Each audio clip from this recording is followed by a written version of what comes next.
Tidak ada di antara kita ini semua ini yang menghafal Al-Fatihah, enggak ada. Yang pernah menghafal Al-Fatihah angkat tangan, enggak ada. Kita semua tidak pernah menghafal Al-Fatihah, tapi tiba-tiba saja kita hafal. Mengapa? Karena kita dengar ayah ibu kita baca Al-Fatihah. Kemudian di masjid kita dengar mereka baca Al-Fatihah. Jadi sebenarnya Al-Fatihah itu tidak kita hafal, tapi karena sering kita dengar. Begitu juga dengan Qul Huwallah, Qul Rabbil Falaq, Qul Rabbin Nas, ayat kursi, kemudian Wadduha. Itu rata-rata hampir tidak kita hafal. Cobalah kita renung, kapan kita menghafal Qul Huwallah? Enggak pernah, tapi karena sering kita dengar. Karena informasi yang diterima otak kita itu pertama adalah titik-titik. Seperti satu titik di whiteboard, titik. Pertama sekali dengar titik. Dua kali dengar mulai dia jadi garis sambung. Tiga kali dengar mulai menjadi garis putus-putus yang mulai tersambung. Empat kali dengar menjadi garis tersambung tapi masih buram, abu-abu. Empat kali dengar mulai agak terang. 5 kali dengar mulai garis hitam. Begitulah dia diterima di kepala. Maka ketika adik-adik menghafal, biasanya kepala ini fresh subuh atau menjelang subuh, bangun awal jam 3 atau jam 2 tahajud, sholat sunat wudu, sholat sunat taubat, sholat sunat tahajud. Di waktu sholat itu diulang hafalan yang kemarin, lalu kemudian hafalan baru, apakah targetnya 1 halaman atau 1 lembar, lalu kemudian diulang-ulang dalam sholat qabliyah, sholat ba'diyah, sholat zuhur, sholat asar. Sholat maghrib tidak bisa diulang karena kita mendengar bacaan imam, tapi sholat qabliyah ba'diyahnya dibaca, kemudian ditasmi' didengarkan ke orang. Beda antara kita baca sendiri dengan dibacakan kepada orang. Yang pertama. Yang kedua, syakautu ila waqi'in su'a hifzi. Aku melapor kepada guruku Imam Waqi', hafalanku kacau, kata Imam Syafi'i. Fa arsyadani ila tarkil ma'asi. Imam Waqi' memesankan kepadaku tinggalkan perbuatan maksiat. Li'annal ilma nurun, karena ilmu itu cahaya. Wa nurullahi la yuhda lil 'asi. Cahaya Allah tidak diberikan kepada orang yang maksiat. Adik-adik alhamdulillah di sini terjaga, matanya terjaga, pikirannya terjaga, hatinya terjaga. Dan sebab itu jaga.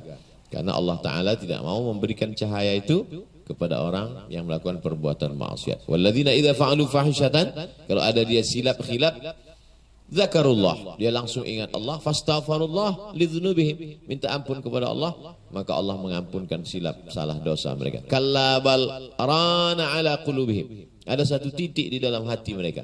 Begitu ada satu titik hitam, hapus langsung dengan istighfar, salat sunat taubat, berwudu.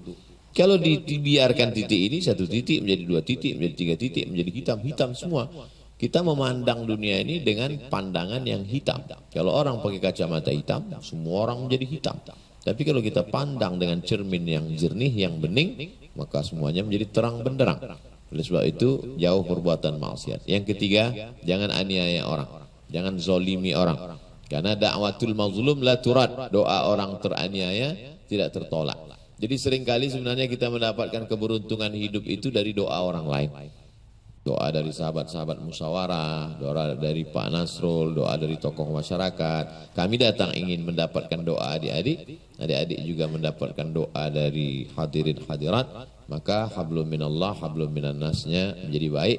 Maka insya Allah jaga yang 3 ini, insya Allah hafalannya kuat. Mudah-mudahan menjadi para penghafal Al-Quran yang menjaga amanah Allah Ta'ala, menjaga Al-Quran. Nauzubillah, ketika semua Al-Quran terbakar seperti yang terjadi di Baghdad saat serangan Mongol, Genghis Khan menghancurkan semua perpustakaan, dibakar sampai air sungai Tigris, sungai Efrat itu hitam karena Quran manuskrip tinta-tinta itu luntur dibuang, sampai kuda menyeberang dari sungai Efrat dengan sungai Tigris di belahan bumi Allah Subhanahu wa taala. Tapi kemudian mengapa Quran tidak hilang? Karena Quran ada di kepala. Di kepala. Andai terbakar semua perpustakaan, andai hilang semua Al-Quran mushaf, andai dicabut begitu dibuka Quran tinggal kertas putih, Quran tidak akan hilang. Kenapa? Karena ada anak-anak, adik-adikku sekalian. Oleh sebab itu, kalian adalah manusia-manusia yang dipilih oleh Allah untuk menerima wahyu Allah, yang ditanamkan sebagaimana dulu Jibril menanamkannya, mengset up-nya ke dalam hati Muhammad sallallahu alaihi wasallam. Nabi meninggal ada di dalam diri sahabat, sahabat meninggal pindah ke dalam tabi'in, tabi'in meninggal pindah ke dalam hati tabi'in, dan sekarang Quran itu bersemayam dalam hati kalian. Maka itu tentulah pilihan Allah. Jaga dia sampai hari kiamat, Quran akan tetap ada. Janji Allah. Dan Allah itu kalau sudah berjanji, innaka la tukhliful mi'ad. Yuhibbuhum wa yuhibbuna. Ketika Allah cinta kepada mereka, mereka membalas cinta Allah. Wa may yartadda minkum an dinihi. Siapa di antara kamu yang meninggalkan Al-Qur'an ini, meninggalkan agama Islam ini, meninggalkan agama ini, apakah padam Islam ini? Tidak.